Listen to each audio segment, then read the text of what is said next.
नमस्कार दोस्तों, स्वागत है आज की वीडियो में। आज की वीडियो में हम क्लास 10th साइंस का चैप्टर नंबर 2 जिसका नाम है अम्ल, क्षारक एवं लवण के जितने भी इम्पोर्टेंट क्वेश्चन हैं उन सभी को हल करने वाले हैं, ठीक है ना। और वीडियो आपके लिए बहुत ज़्यादा इम्पोर्टेंट होने वाली है। अगर आपने अभी तक इस चैप्टर को नहीं पढ़ा है तो कोई दिक्कत नहीं है। अगर आप इस चैप्टर के में जो इम्पोर्टेंट क्वेश्चन को हल कराऊंगा, अगर आप इनको कर लेते हो ना तो आपको एग्ज़ाम में किसी भी प्रकार की कोई दिक्कत नहीं होगी। बस आप इन जो क्वेश्चंस हैं इनको हल कर लेना, ठीक है ना। तो चलिए वीडियो स्टार्ट कर लेते हैं। पहला क्वेश्चन है, किन्हीं दो संश्लेषित सूचक सिंथेटिक इंडिकेटर्स के नाम लिखने हैं। तो पहला है आपका मेथिल ऑरेंज, ठीक है ना। नेक्स्ट है आपका फिनोल्फथैलीन, ठीक है ना। बहुत इंपॉर्टेंट क्वेश्चन है। तो आपसे ऐसे एग्जाम में पूछा जाएगा कि दो संश्लेषित सूचकों के नाम लिखिए, तो आपको दोनों के नाम लिखने हैं, जिसमें पहला है मेथिल ऑरेंज और दूसरा है आपका फिनोल्फथैलीन, ठीक है ना। नेक्स्ट क्वेश्चन है, किन्हीं दो गंधीय सूचकों के नाम लिखने हैं। ऑल फैक्ट्री जो इंडिकेटर्स हैं उनके आपको नाम लिखने हैं। तो इसमें आपको पहला लिखना है वेनिला, दूसरा है प्याज और तीसरा होता है लौंग का तेल। तो आप इन तीनों में से दो लिख सकते हो, ठीक है ना। तो ये भी बहुत ज़्यादा इंपॉर्टेंट क्वेश्चन है। ये आपके पिछले एग्जाम में पूछा भी गया था कि दो गंधीय सूचकों के नाम लिखिए, ठीक है ना। तो ये क्वेश्चन भी बहुत ज़्यादा इंपॉर्टेंट है आपके लिए, ठीक है ना। नेक्स्ट क्वेश्चन है, क्वेश्चन थोड़ा बड़ा है लेकिन एग्ज़ाम में आपके पूछा भी गया है और एग्ज़ाम की दृष्टि से बहुत महत्वपूर्ण क्वेश्चन है ये, ठीक है ना। तो चलिए इसको हल कर लेते हैं। चूने के पानी में कार्बन डाइऑक्साइड CO2 गैस को प्रवाहित करने पर यौगिक ए का श्वेत अवक्षेप बनता है। यदि इसमें अत्यधिक मात्रा में CO2 गैस को प्रवाहित किया जाता है तो एक जल में विलेयशील पदार्थ बी बनता है। ए व बी की रासायनिक सूत्र आपको लिखने हैं और रासायनिक अभिक्रिया को भी लिखना है, ठीक है ना। तो सबसे पहले इसने क्या पूछा है कि चूने के पानी में, तो चूने के पानी का जो आपको फॉर्मूला होता है वो क्या होता है, कैल्शियम हाइड्रोक्साइड। तो ये होता है आपका चूने का पानी, ठीक है ना। में कार्बन डाइऑक्साइड CO2 गैस को प्रवाहित करने पर, तो इसमें क्या करते हैं हम CO2 गैस को प्रवाहित करते हैं, क्या बनता है, यौगिक ए का श्वेत अवक्षेप बनता है।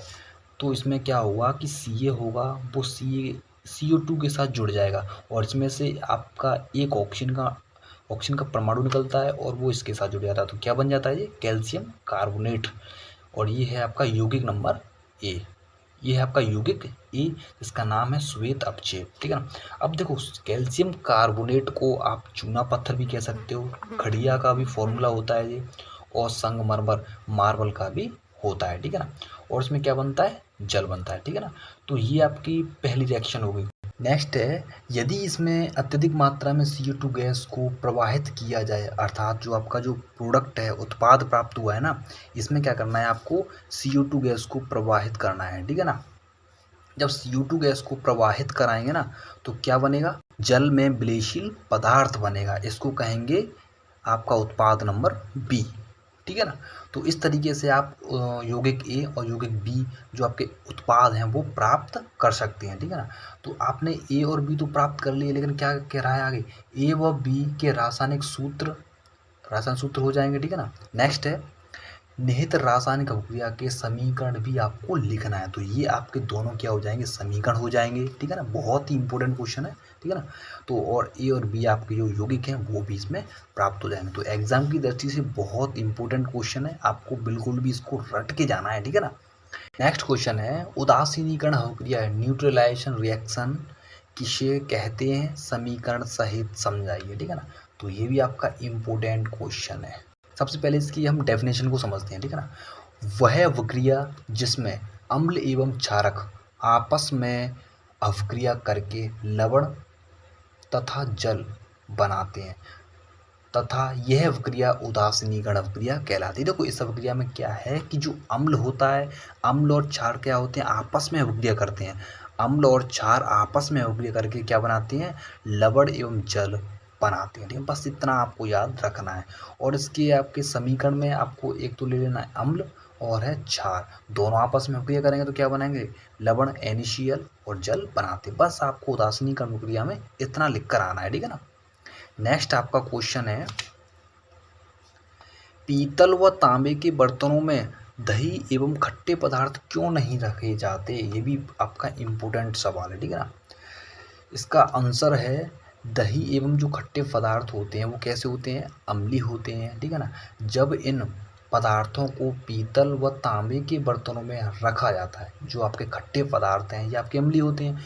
जब इनको क्या करते हैं आप पीतल या तांबे के बर्तनों में रखा जाता है ना, तो यह अम्लीय पदार्थ क्या होता है? पीतल व तांबे की सतह से क्रिया कर, जो आपके पीतल और तांबे के बर्तन है ना, इनकी सतह से क्रिया कर जाता है क्या? अम्ल।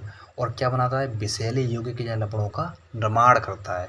और यह विषैले लवण यौगिक क्या होते हैं? हमारे शरीर के लिए हानिकारक होते हैं। इसलिए क्या होता है? इसलिए हम दही व खट्टे पदार्थों को पीतल व तांबे के बर्तनों में नहीं रखते हैं, ठीक है ना।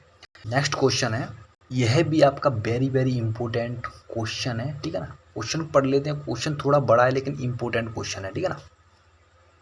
कोई धातु यौगिक ए तनु हाइड्रोक्लोरिक अम्ल के साथ अभिक्रिया करता है तो बुदबुदाहट उत्पन्न होती है। इससे उत्पन्न गैस जलती मोमबत्ती को बुझा देती है। यदि उत्पन्न यौगिक में एक कैल्शियम क्लोराइड है तो अभिक्रिया के लिए संतुलित रासायनिक समीकरण लिखना है, ठीक है ना। तो सबसे पहले क्या दिया है? कोई धातु। आपको इसमें क्या करना है कि कोई आपको धातु लेनी है।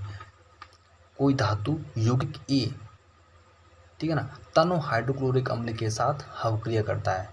तो जैसे मान के चलो हमने एक धातु ले लिया या यौगिक ले लिया CaCO3, CaCO3, ठीक है ना।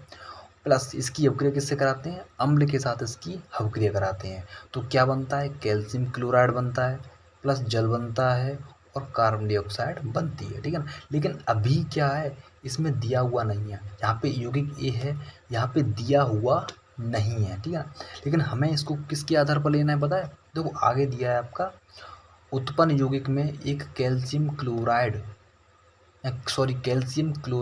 है। अब इसी कैल्शियम क्लोराइड के आधार पर आपको क्या लेना है? कैल्शियम कार्बोनेट लेना है, ठीक है ना। तो हम यहाँ पे क्या लेंगे? कैल्शियम कार्बोनेट लेंगे, प्लस HCl के साथ अभिक्रिया करने पर क्या बनता है? कैल्शियम क्लोराइड H2CO2 बनता है, ठीक है ना। और इसमें क्या दिया है? बुदबुदाहट उत्पन्न होती है। इसमें उत्पन्न गैस जलती मोमबत्ती को बुझा देती है। तो ऐसी कौन सी गैस उत्पन्न होगी इसमें? इसमें आपकी गैस होगी कार्बन डाइऑक्साइड, CO2 गैस होगी, ठीक है ना। और इस आपको अभिक्रिया का संतुलित समीकरण भी लिखना है। तो संतुलित समीकरण क्या हो जाएगा? कैल्शियम कार्बोनेट प्लस HCl, ये आपका संतुलित समीकरण हो जाएगा, जिसमें आपको यौगिक ए बताना है। यौगिक ए क्या है? यौगिक ए आपका हो जाएगा कैल्शियम कार्बोनेट, और वो जो उत्पन्न गैस है वो क्या हो जाएगी? CO2 गैस हो जाएगी, ठीक है ना। नेक्स्ट क्वेश्चन है, अम्ल का जलीय विलयन क्यों विद्युत का चालन करता है, ठीक है ना। जैसे अम्ल है, कोई हम अम्ल लेते हैं। अम्ल क्या होता है? जब इसका जलीय विलयन में अपघटन होता है तो क्या बनता है? H positive plus Cl negative बनता है। तो जो अम्ल होते हैं ना, इनमें H पॉजिटिव होते हैं। अब H पॉजिटिव हाइड्रोजन आयन की उपस्थिति के कारण क्या होते हैं? विद्युत का चालन या विद्युत का चालक करते हैं, ठीक है ना। तो इसमें क्या दिया है? अम्ल के जलीय विलयन में हाइड्रोजन आयन उत्पन्न होते हैं जो विद्युत धारा के प्रवाह में सहायक होते हैं। तो इसमें क्या होते हैं? इसमें हाइड्रोजन आयन्स होते हैं जिसके कारण क्या होते हैं? विद्युत धारा के प्रवाह में सहायक होते हैं, अर्थात विद्युत का चालन करते हैं, ठीक है ना। नेक्स्ट क्वेश्चन है, तो नेक्स्ट आपके दिए हैं इम्पोर्टेंट pH मान। यहाँ से तो आपका एक क्वेश्चन है ना वो 100% आता है। तो आपको जो मैंने लिखाए हैं इनके pH मान आपको याद कर लेने हैं, ठीक है ना। तो सबसे पहले दिया है मैंने सबसे पहला है आपका जठर रस। जठर रस का जो pH मान आपको याद कर लेना, इसका कितना होता है? 1.2, लगभग कितना होता है? 1.2 होता है। नींबू के रस की बात करते हैं तो उसका लगभग होता है 2.2 pH मान होता है, ठीक है ना। शुद्ध जल कितना होता है? 7 होता है। रक्त का pH मान कितना होता है? 7.4 होता है।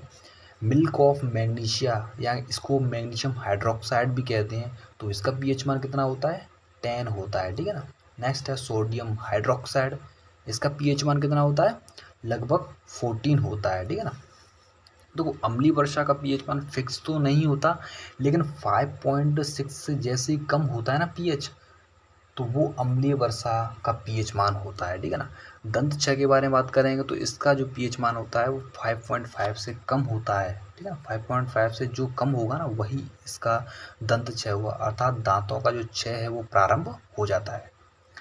नेक्स्ट हम बात करेंगे कुछ इम्पोर्टेंट्स अम्लों के बारे में, ठीक है ना। तो इनके आपको सीधा नाम पूछ लिया जाता है कि किस पदार्थ में या किस पदार्थ में कौन सा अम्ल पाया जाता है, ठीक है ना। तो सबसे पहले दिया है आपका सिरका। तो सिरका में कौन सा अम्ल पाया जाता है? एसिटिक अम्ल पाया जाता है। कौन सा अम्ल पाया जाता है? एसिटिक अम्ल पाया जाता है, ठीक है ना। संतरा में कौन सा पाया जाता है? सिट्रिक अम्ल। संतरा में और आपका नींबू में, दोनों में क्या पाया जाता है? सिट्रिक अम्ल पाया जाता है। नींबू और संतरा में सिट्रिक अम्ल, ठीक है ना। इमली की बात करें तो इमली में टार्टरिक अम्ल, टमाटर में ऑक्जेलिक अम्ल। ये आपका इम्पोर्टेंट है। टमाटर में क्या पाया जाता है? ऑक्जेलिक अम्ल पाया जाता है, ठीक है ना। दूध की बात करें या दही की बात करें तो इसमें पाया जाता है आपका लैक्टिक अम्ल। क्या पाया जाता है? लैक्टिक अम्ल पाया जाता है, ठीक है ना। नींबू में हो ही गया, सिट्रिक अम्ल पाया जाता है, ठीक है ना। नेक्स्ट है आपका चींटी का डंक। ये आपका पूछा जाता है चींटी का डंक या नेटल का डंक। इन दोनों में क्या होता है? मेथनोइक अम्ल पाया जाता है। ये दोनों ही आपकी परीक्षा की दृष्टि से इम्पोर्टेंट है, ठीक है ना। दोस्तों नेक्स्ट क्वेश्चन है, व्यंजक चूर्ण का आपको सूत्र लिखना है, बनाने की विधि, समीकरण व उपयोग लिखिए। वेरी वेरी इंपॉर्टेंट क्वेश्चन है, ठीक है ना। तो सबसे पहले क्या करना है आपको? इसका सूत्र फॉर्मूला लिखना है। तो इसका फॉर्मूला क्या होता है? CaOCl2, ठीक है ना। ये आपको रट लेना है इसको। इसका क्या होता है? CaOCl2, ठीक है ना। नेक्स्ट है बनाने की विधि। इस व्यंजक चूर्ण को कैसे बनाया जाता है इसके बारे में बात करेंगे। तो सबसे पहले क्या करना है? शुष्क भुजा हुआ चूना, जो आपका भुजा हुआ चूना होता है जिसे बोलते हैं कैल्शियम हाइड्रोक्साइड, पर क्लोरीन की क्रिया की जाती है तो क्या बनता है? व्यंजक चूर्ण का निर्माण होता है। जैसे सबसे पहले हमने क्या लिया? Calcium hydroxide. अब कैल्शियम हाइड्रोक्साइड है तो क्लोरीन के साथ क्रिया करके क्या बनाता है? व्यंजक चूर्ण बनाता है, CaOCl2+H2O, ठीक है ना। तो बनाने की विधि हो गई। अब हम बात करेंगे इसके उपयोगों के बारे में। उपयोग क्या होते हैं इसके, ठीक है ना। तो रासायनिक अभिक्रिया में एक उपचायक के रूप में, तो जितनी भी आपकी रासायनिक अभिक्रिया होती है ना उनमें अपचायक के रूप में इसका प्रयोग किया जाता है, ठीक है ना। नेक्स्ट है पीने वाले जल को जीवाणुओं से मुक्त करने के लिए इसका उपयोग किया था, क्योंकि इसमें क्लोरीन होती है ना, इसी वजह से इसका उपयोग जो पीने वाला जल है उसको जीवाणु से मुक्त करने में इसका उपयोग किया जाता है, ठीक है ना। नेक्स्ट आपका क्वेश्चन है, प्लास्टर ऑफ पेरिस का आपको सूत्र लिखना है, बनाने की विधि, समीकरण भी लिखना है और इसका उपयोग भी आपको बताना है, ठीक है ना। इम्पोर्टेंट क्वेश्चन है। तो सबसे पहले इसका हमें सूत्र मालूम होना चाहिए। सूत्र क्या होता है इसका? CaSO4 half H2O। इसका फॉर्मूला क्या होता है? CaSO4 डॉट हाफ H2O होता है, ठीक है ना। नेक्स्ट हम पढ़ेंगे इसकी बनाने की विधि क्या होती है, ठीक है ना। तो बनाने की विधि में क्या होता है कि जो आपका जिप्सम होता है ना, जिप्सम होता है, इसका फॉर्मूला क्या होता है? CaSO4 dot 2H2O। क्या होता है? CaSO4 डॉट 2H2O को 373 केल्विन पर गर्म करने पर यह जल के अणुओं को त्याग कर कैल्शियम सल्फेट अर्धहाइड्रेट क्या बनाता है? कैल्शियम सल्फेट अर्धहाइड्रेट बनाता है और इसी को क्या कहते हैं? प्लास्टर ऑफ पेरिस कहते हैं। क्या कहते हैं इसको? इसी को हम प्लास्टर ऑफ पेरिस कहते हैं। तो सबसे पहले क्या होगा कि जो आपका कैल्शियम सल्फेट है, जिप्सम है ना, कैल्शियम सल्फेट जो आपका जिप्सम है ना, जब इसको क्या करेंगे? गर्म करेंगे 373 केल्विन तापमान पर। गर्म करने पर ये क्या होता है? जल के अणुओं को त्यागता है। इसमें केवल जो आपका प्लास्टर ऑफ पेरिस है, ये क्या है आपका? Plaster of Paris. इसमें केवल आधा जल का अणु रह जाता है, ठीक है ना, और जो आपका शेष है वो आपका बाहर निकल जाता है। तो ये बनता है आपका प्लास्टर ऑफ पेरिस, ठीक है ना। नेक्स्ट है इसके उपयोगों के बारे में बात कर लेते हैं। उपयोग क्या होते हैं? इसका उपयोग डॉक्टर टूटी हुई हड्डियों को सही जगह पर स्थिर रखने के लिए करते हैं तो आपने जो वाइट कलर का देखा होगा ना, जैसे कोई हड्डी टूट जाती है तो उसके ऊपर जो वाइट कलर का जो चढ़ाते हैं डॉक्टर, तो वही होता है आपका प्लास्टर ऑफ पेरिस। तो इसका उपयोग क्या होता है, इसका उपयोग टूटी हुई हड्डी को सही करने के लिए इसका उपयोग किया जाता है। नेक्स्ट है आपका, इसी का उपयोग खिलौना बनाने के लिए, सजावट का सामान बनाने के लिए या किसी सतह को चिकना बनाने के लिए भी इस प्लास्टर ऑफ पेरिस का उपयोग किया जाता है। ठीक है, तो ये फ्रेंड्स सभी इम्पोर्टेंट क्वेश्चन हैं। मैंने आपको जितने भी इम्पोर्टेंट क्वेश्चंस कराए हैं ना, ये आपके एग्ज़ाम में 100% आपको यहाँ से क्वेश्चन देखने को मिलेगा। वीडियो आपको पसंद आ जाए तो हमारी वीडियो को लाइक कर देना और चैनल को सब्सक्राइब कर देना। ठीक है ना, जो साइंस स्टडी पीसीबी के नाम से जो हमारा चैनल है ना, इस चैनल को सब्सक्राइब कर देना, क्योंकि इस चैनल पर और भी बहुत सारी वीडियो आने वाली हैं। ठीक है ना, तो मिलते हैं किसी नई वीडियो के साथ, तब तक के लिए जय हिंद, जय भारत।